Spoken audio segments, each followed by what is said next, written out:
Hey everyone, it is Monday and we're on to topic number 2 with Greg Dickerson. How you doing, sir? Doing great. Sitting here waiting for my brakes to get complete. So I'm in a car dealer waiting room right now. Well, thank you very much for doing this. It means a lot to me that you make time for this during the week. So thank you very much. Yeah, man. I thought I'd be done by now, be on the road, but here we Yeah, are. and we are. Hey, so one of the things I want to talk about is price versus time. So let me set this up for you because it's something that's rattling around in my brain. It's something that I think is important that not enough people think about and almost nobody talks about. So think about when you go to a store, maybe a car dealership, right? If you walked around the showroom floor, they have price tags on the vehicles, at least most of them, right? Except the really expensive ones, because if you have to ask, you can't afford it, right? That's the joke. Right? You go to a retail store, you go for shop for a vacation, everything has a price. What I'm trying to push people to think about, and what I put in my course over the weekend that I just rolled out, is people need to think about time, because frankly, price is not equal to everyone. What I want people to think about is, what is your discretionary income, right? So your income, your net after taxes, what are your kind of fixed expenses that you already have allocated? Think rent or mortgage, think car payments, think credit cards, think food, think entertainment, so on and so forth. And then there's some number left.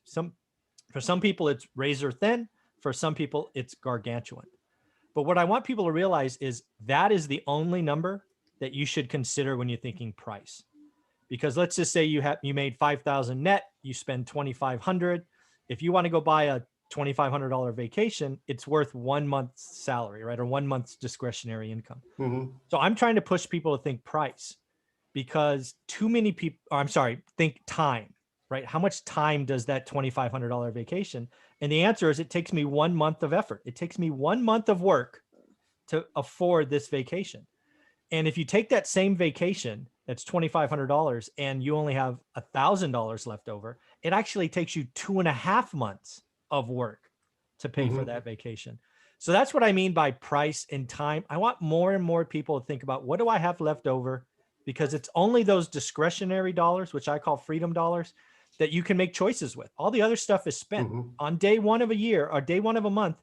You already know what your mortgage or rent is. You know what your car payment is. You know what taxes. I mean, all of that stuff. So what do you think about there? Am I on the right track, or am I just being crazy again? No, I mean, you're talking about opportunity cost, time value of money, and, velocity of cash, right? So when you're looking in the world of investments, a lot of people ask me, how do I look at a deal? I think you and I discussed that one time. How do I look at deals? How do I evaluate? The first thing I look at is opportunity cost. Is this even worth my time?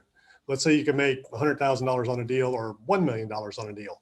Based on what you earn normally, is that even worth pursuing based on the actual profitability of the deal?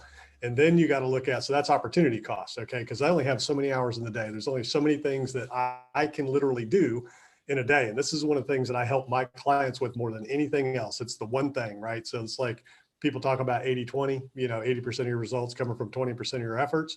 I drill that down into what's the 100% of the 20%. What's the one or two things that you need to focus on that are going to produce and generate the results? So it's, it's like Elon Musk talks about. He's got all these things going on, and sure, you've got different people executing and operating on these different things, but you still have to focus a certain amount of time, energy, and attention with those things. So there's only so many you can focus on. So you got to focus on the ones that are going to generate the highest and best return on that investment. Same thing when you're looking at what you just talked about. And one of the things we talked about was, if your resources are limited to such that it's a $2,500 vacation, I earn, net discretionary income of $2,500 in a month, 1 month of labor will pay for that vacation. Then the question is, you have to ask yourself, well, how else can I expand that income so that I can afford the price of whatever I want? So you look at, earning more, not cutting back and doing less. Yeah, that's a big concept for you. I mean, I think you've said it a dozen times, and it probably bears repeating. Right, you're very much like, hey, how can I afford that? Right, that's something you've brought up many times. And again, don't think sort of cut out, the lattes and all kind of, cutting back. Think expansion. Think bigger.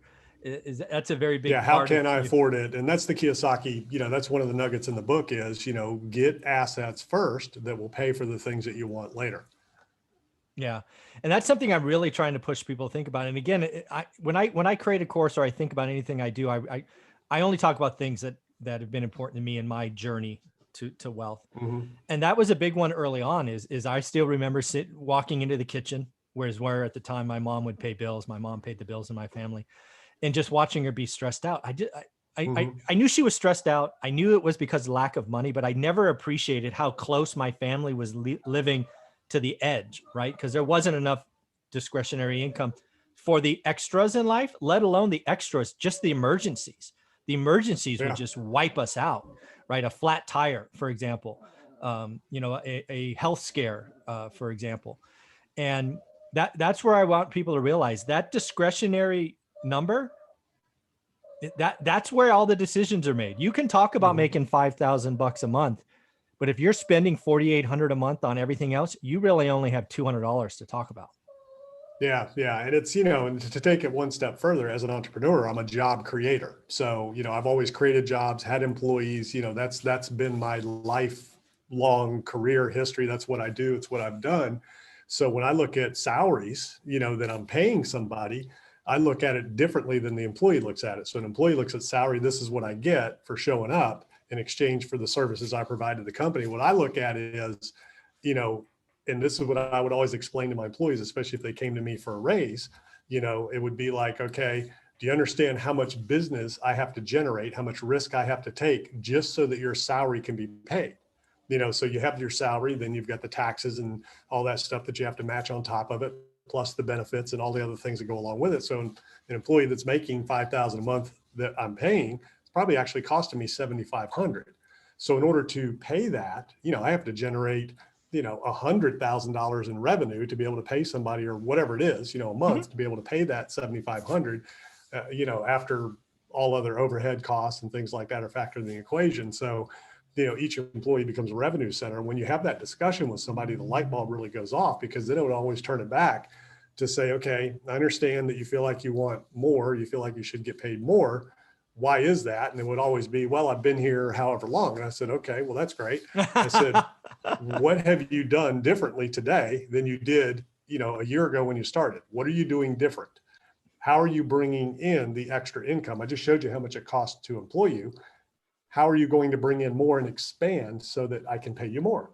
Yeah. So, it's the old philosophy of, if you want to get paid more for what you do, you got to do more than you're currently paid to do.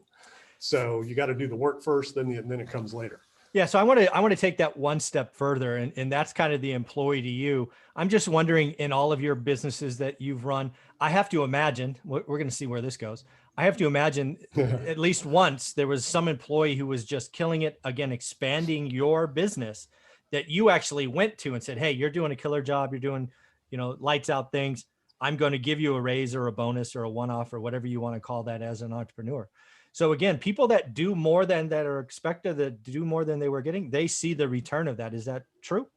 Oh yeah, yeah. So I had bonus incentives, profits. So I always shared, profitability. There were bonuses and things like that, for the employees that could affect that. And then there were ones that, they got, general increases over time and things like that. And then there were the ones that reached a point to where it wasn't sustainable. I couldn't pay them anymore. So I helped them start their own business. And I would Ah, come to them and I would say, look, you've outgrown this company. There's nowhere else for you to go. I can't pay you anymore. You can't earn anymore. Why don't you start your own business and then work for me as a subcontractor? there you So I go. helped a lot of people start their own companies that way. That's amazing. And again, this is just how being an entrepreneur works. You're returning value to value created. And again, really, when we started all of this, it really is opportunity cost. And I just want to Mm-hmm. make sure people realize, in my mind, opportunity cost can be looked at two ways. One is just the dollar element. Hey, I'm going to deploy this capital here. It means it can't be put elsewhere. That's kind of the economic definition. I want most people to realize, and where most people are, it's time, right? And again, how much time, for example, do you spend a week watching TV? I mean, just for example, 10 hours, I don't know, 7 hours? I Mm-hmm. don't know. That's an opportunity cost. That hour, I don't want to call it wasted, chosen to be spent that way, is an opportunity cost. And most folks need to think opportunity cost in time, because they're not making these economic decisions with cash. So Mm-hmm. think about that. Would you agree? Yeah, in this day and age, especially, I think everybody's been reminded how precious time is. That's the one thing that, no matter how much you have, how wealthy you are, you can't buy it, you can't create it, you can't make any more of it. It is what it is. Every single day that goes by is one less day you have So the question is, if there is a time value equation to a choice you're about to make, are you really willing to exchange the time that it takes for that thing that you're pursuing and that you're thinking about purchasing or doing? Very, very cool. Well, Greg, this has been a lot of fun. I can't wait for topic number 3.